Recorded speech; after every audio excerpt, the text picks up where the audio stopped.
Saudara yang terkasih dimanapun Anda berada, selamat hari Minggu dan salam sehat. Terima kasih kita boleh ketemu kembali pada hari ini, karena minggu kemarin berhalangan oleh karena satu dan lain hal.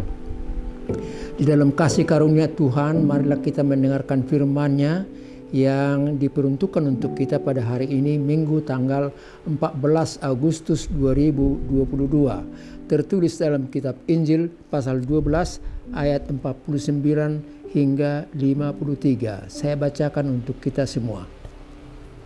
Aku datang untuk melemparkan api ke bumi, dan betapakah aku harapkan api itu telah menyala. Aku harus menerima baptisan, dan betapakah susahnya hatiku sebelum hal itu berlangsung. Kamu menyangka bahwa aku datang untuk membawa damai di atas bumi? Bukan. Kataku kepadamu, bukan damai, melainkan pertentangan. Karena mulai dari sekarang akan ada pertentangan antara 5 orang di dalam satu rumah, 3 melawan 2 dan 2 melawan 3.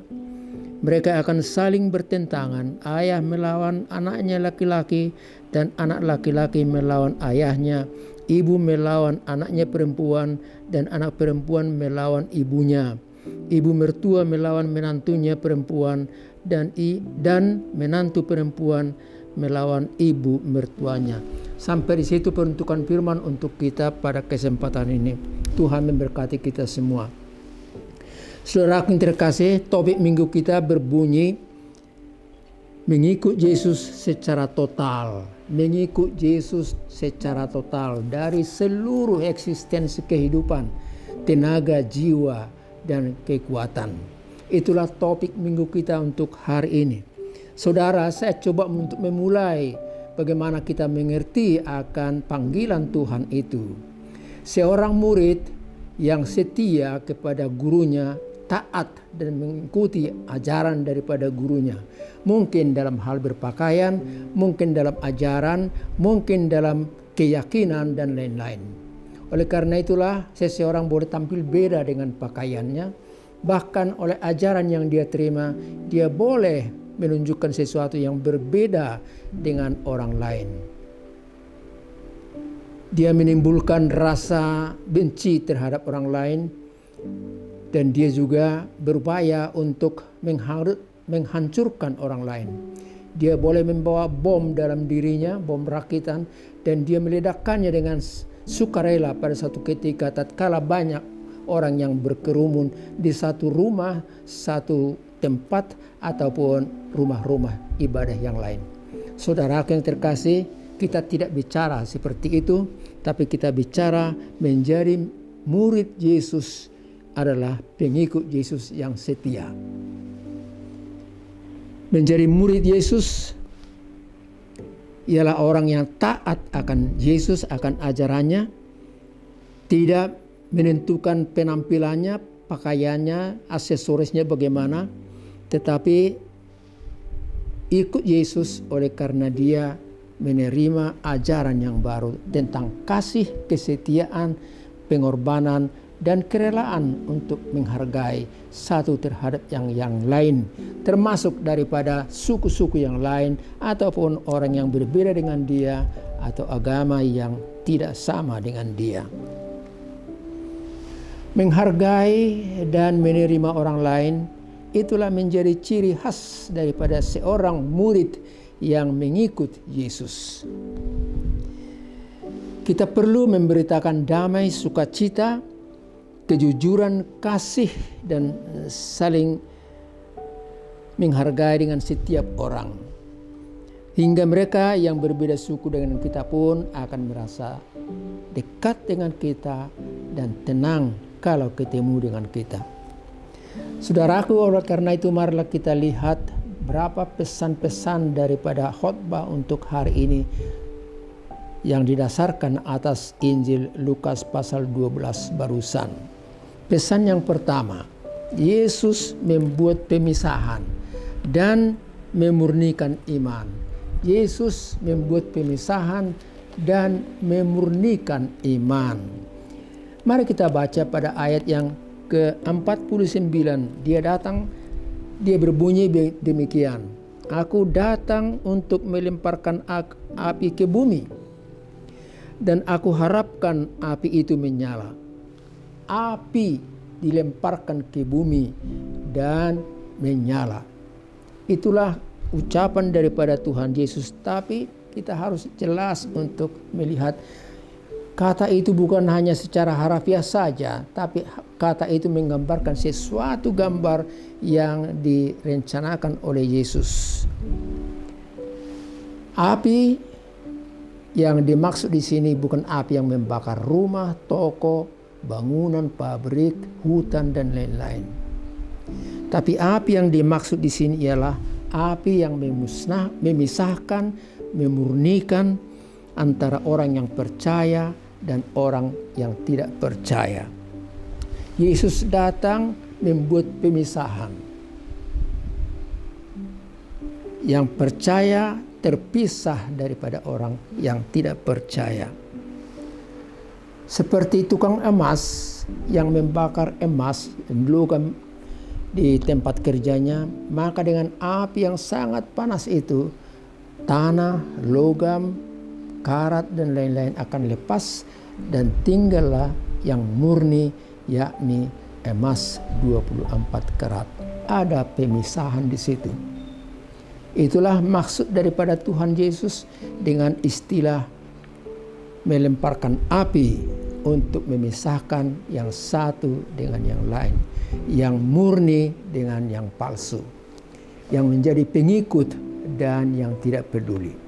Saudara,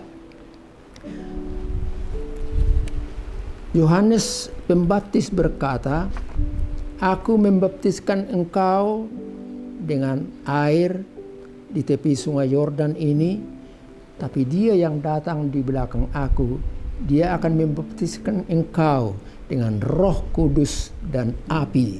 Itu dapat kita lihat pada peristiwa-peristiwa di sungai Yordan pada Lukas 3 ayat 16 sampai 18. Roh itu seperti api yang memurnikan. Roh yang seperti api itu menjadi daya dorong atau energi yang menggerakkan hati seseorang menjadi pengikut Yesus. Beda atau terpisah dari orang lain yang tidak peduli sama sekali dengan ajaran Yesus itu. Dan Tuhan Yesus dengan roh itu bermaksud juga menggambarkan kepada kita bahwa dengan roh itu hati seseorang itu dimurnikan, dan dengan roh itu energi, kekuatan, keberanian, dan bekerja kepada seseorang diberikan. Itulah pertanda daripada seorang pengikut Yesus yang setia. Pesan yang kedua berbunyi, dari penderitaan menuju kemenangan. Dari penderitaan menuju kemenangan. Maksudnya kita menderita jangan ragu. Kita yang menderita jangan putus asa. Tapi kita yang menderita boleh berkata, melalui penderitaan itu maka kemenangan akan dicapai. Tuhan Yesus berkata pada ayat yang ke-50, aku harus menerima baptisan. Betapa susahnya hatiku sebelum itu berlangsung. Aku menerima baptisan dan aku susah sebelum itu saya terima, sebelum berlangsung. Apa artinya? Dimusuhi, dicerca, diperhadapkan dengan manusia-manusia pembohong dan saksi-saksi palsu, disalibkan, mati dengan darahnya yang kudus di bukit Golgota di kayu salib. Itulah baptisan yang harus dia terima. Dengan baptisan, seseorang itu dibenamkan dalam sesuatu hal.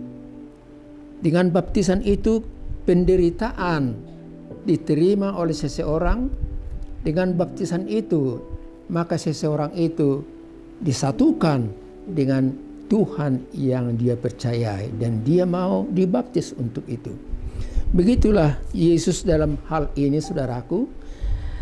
Yesus menerima baptisan dalam arti penderitaannya,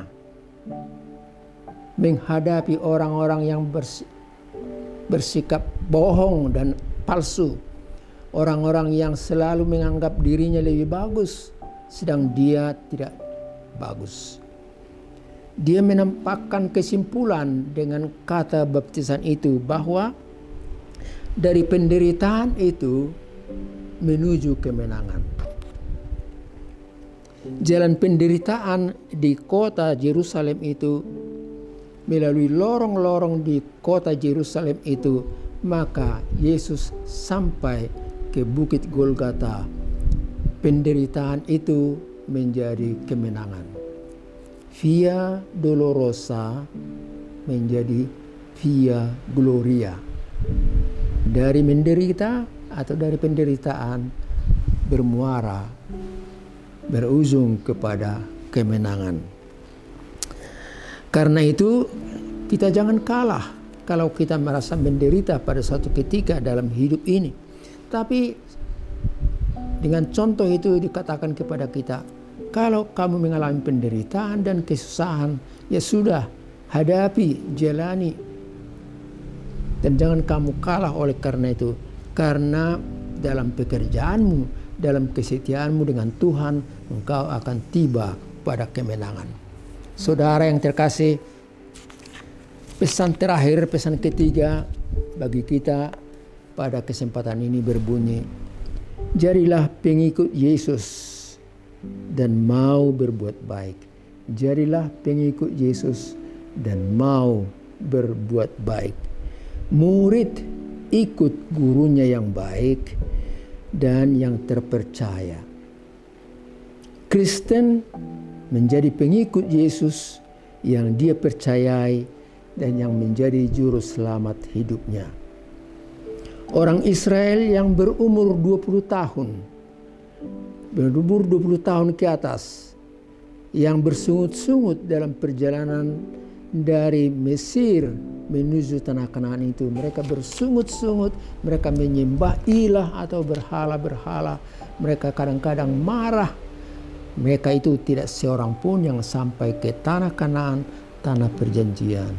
Hanya mereka-mereka, anak-anak mereka yang di bawah 20 tahun itulah tiba di tanah Kanaan. Kecuali hanya 2 orang, yaitu Yosua dan Kaleb.